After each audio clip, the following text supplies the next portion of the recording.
संस्थाल जनजाति पर एक संक्षेप लिखे। या संस्थाल जनजाति पर एक संक्षेप टिप्पणी लिखे। या आपको ऐसा भी पूछ सकता है कि संस्थाल जनजाति पर एक निबंध लिखे, तो आप इसको ही लिखिएगा।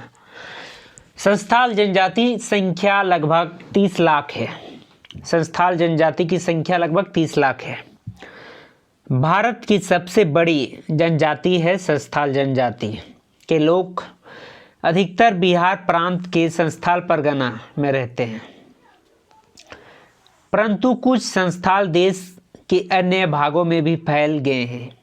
यह ऑस्ट्रेलिया परिवार के ऑस्ट्रेलिया एशियाटिक उप परिवार की मुंडा भाषा बोलते हैं। संस्थाल लोगों का कद औसत, नाक चिपटी, सर लंबा, आँख गहरी भूरी, बाल काले और घुंघरूले, दाढ़ी छोटी तथा शारीरिक सुसंगठित होता है। इनका रंग अधिकतर काला होता है और पहनावा सादा। संस्थाल लोग का यह मतलब कि आप देख के इस प्रकार के वेशभूषा में देखेंगे तो प्रायः संस्थाल हो सकता है। पुरुष कमर में 2-3 हाथ की धोती लपेटते हैं तथा गले में तौलिया बांधते हैं। स्त्रियां कमर में 2-3 हाथ का कपड़ा लपेटती है तथा धोती को एक छोटी कपड़े में ढकी रहती है। संस्थाल लोग आभूषणों के काफ़ी शौकीन होते हैं, जैसे स्त्रियां चांदी, फल तथा पीतल के गहने पहनते हैं। संस्थाल लोगों की सामाजिक व्यवस्था गांव पर है। वे एक वर्ग के रूप में किसी अन्य पर जाकर बसते हैं, जिनका नेता माझी कहलाता है, जो संपूर्ण गांव पर शासन करता है। जिनका पद वंशानुगत होता है, जैसे कि इसका राजा जैसा वंशानुगत होता है, परंतु रीति के अनुसार इनका चुनाव भी होता है, जिसमें गांव के प्रत्येक परिवार के बड़े बूढ़े को मताधिकार प्राप्त होता है। साधारणतया संस्थालों में संयुक्त परिवार की प्रणाली प्रचलित है, मतलब सब एक साथ रहते हैं, संयुक्त परिवार। यद्यपि कभी कभी विवाह उपरांत माता पिता से अलग भी रहते हैं। सामान्यतः विवाह अन्य गांव में होता है। यह 1% का पालन है। विवाह की आयु निश्चित होती है। अधिकतर माता पिता ही विवाह निश्चित करते हैं। संस्थाल में तलाक एवं दहेज की प्रथा भी प्रचलित है। संस्थाल लोग खेती करते हैं। कुछ लोग असम में चाय के बगीचे में कूली का काम करते हैं। कहीं कहीं पर ये जूट और कपास की मिलों में मजदूरी भी करते हैं। कुछ लोग प्राकृतिक फल फूल एकत्रित करते हैं तथा कुछ लोग शिकार करते हैं।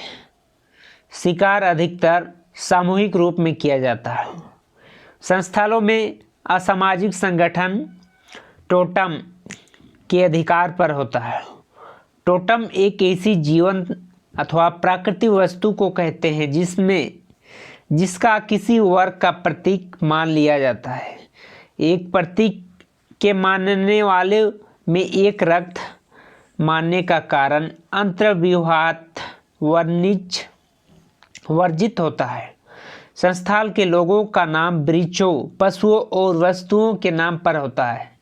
संस्थाल प्रकृति के उपासक है। ये एक अलौकिक एवं सर्वशक्तिशाली सत्ता में विश्वास करते हैं तथा इससे बहुत डरते हैं। यह मूर्ति पूजन नहीं करते। इनकी पूजा का स्थान गांव के अंदर एक किनारे पर होता है, जिसमें आदि जंगल के कुल वृक्ष होते हैं।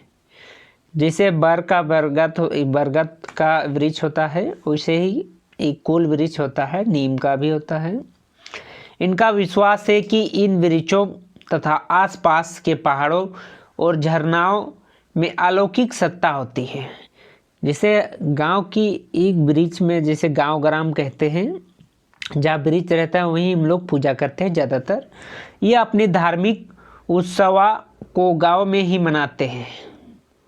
संस्थानों में कुछ लोग सभ्य समाज के संपर्क में आकर औद्योगिक अर्थव्यवस्था के क्षेत्र में आ गए हैं, जिनका वर्णन करते हुए डॉक्टर मजूमदार ने ठीक ही लिखा है कि वह वर्ग शहरी वातावरण में रहता है, बाजारों और मेडियों में मिलने वाली भोजन करता है, प्रसाधनों और आभूषणों पर धन खर्च करता है, जबकि पहले इन पर कभी खर्च नहीं किया करता है, या विभिन्न प्रकार के प्रदर्शनों में भाग लेता है और हड़ताल करता है। परंतु जहां एक ओर यह उन्नतशील वर्ग है, वहीं दूसरी ओर एक ऐसा वर्ग है जो परदेशियों के साथ संपर्क में आने पर अकेला होने के लिए भाग खड़ा होता है और उनका संपर्क से बचने के लिए पेड़ पर चढ़ जाता है।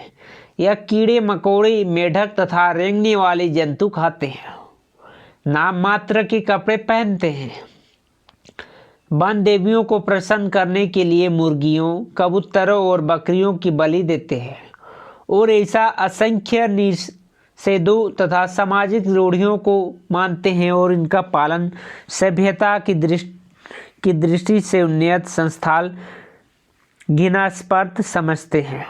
ये थे संस्थाल जनजाति पर एक संक्षेप लेख। यानी कि आपको आएगा कि संस्थाल जनजाति पर एक संक्षिप्त निबंध लिखे तो आप इसे लिखेंगे, लेख लिखे आएगा तो भी आप इसे लिखेंगे।